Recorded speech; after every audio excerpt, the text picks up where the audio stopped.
अहमदाबाद विमान दुर्घटनेनंतर आता मुंबई विमानतळाचा प्रश्न ऐरणीवर आलाय। मुंबईमध्ये विमानाचं टेक ऑफ आणि लँडिंग जिथून होतं त्या परिसरात मोठ्या प्रमाणात झोपड्या आहेत। जवळपास 50,000 झोपड्या विमानतळाला लागून बसलेल्या आहेत आणि या भागात उघड्यावर ठेवलेले अन्नपदार्थ खाण्यासाठी पक्षी येतात।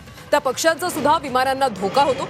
मुंबई विमानतळ परिसरातल्या झोपड्या, फनेल झोनमधल्या इमारतींचं पुनर्वसन रखडले आणि त्यामुळे अहमदाबाद सारखी एखादी दुर्घटना घडल्यास जबाबदार कोण असा सवाल आता उपस्थित केला जातो।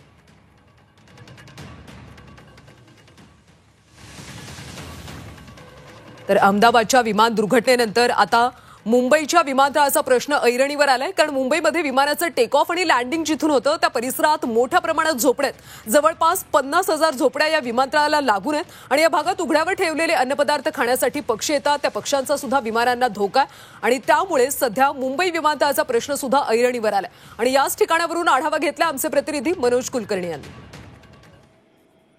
अहमदाबाद विमानतळ दुर्घटनेनंतर मुंबई विमानतळाचा प्रश्न सुद्धा ऐरणीवर आल्याचं पाहायला मिळत आहे। मुंबई विमानतळाच्या परिसरात सुद्धा ज्या ठिकाणावरून विमानं उतरतात त्या ठिकाणी मोठमोठ्या झोपड्या असल्याचं या ठिकाणी पाहायला मिळते आहे।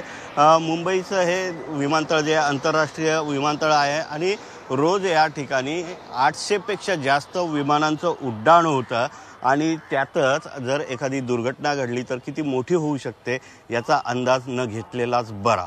त्यामुळे या परिसरात असलेल्या ज्या झोपड्या आहेत त्या हटवणं महत्त्वाचं आहे आणि त्यासाठी त्यांचं पुनर्वसन होणं सुद्धा आवश्यक आहे। यासाठी लोकप्रतिनिधींनी सुद्धा आवाज उठवला होता परंतु विमानतळ प्राधिकरण असेल किंवा सरकार असेल, केंद्र सरकार असेल, त्यांनी मात्र अजूनही हा प्रश्न सोडवलेला नाही। त्यामुळे मुंबईत जर एखादी मोठी दुर्घटना झाली तर त्यामध्ये हजारो लोकांचा जीव सुद्धा जाऊ शकतो।